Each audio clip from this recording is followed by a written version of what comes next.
こんにちは。はじめまして。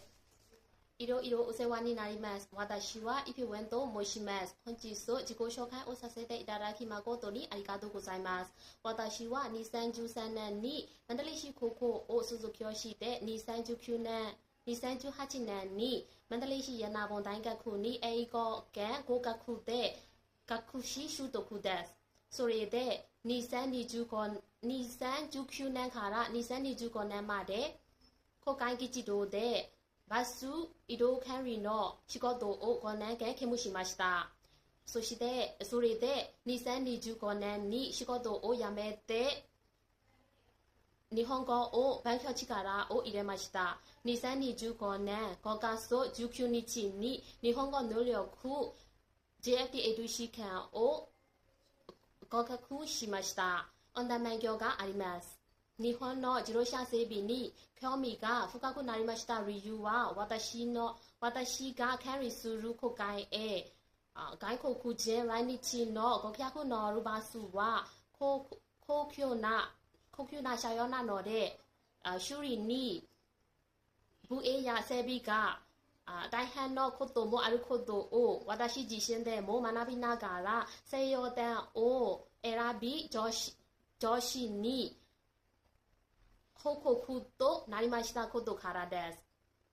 自動車整備に手順学習のギアのネギ取り、プリのネギ取り、ベアリングなどのネギ取り、それに正常に使えるような日常の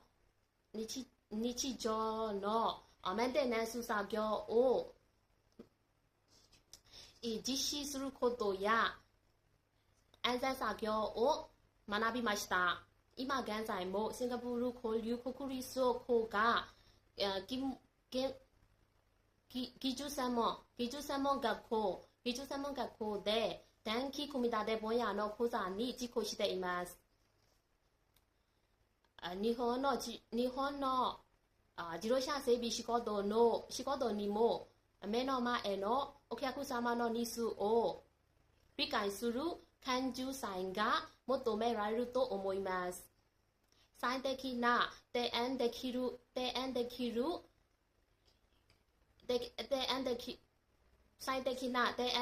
責任感も必要など考えて私は日本で仕事を頑張りたいです。直近現日本の自動車整備会社で支払されると自動車になるために特定の一語を絶対公開できるような頑張ります。それは10年超えで特定の2語まで頑張ります。希望者へ応募させていただきます。どうぞよろしくお願いします。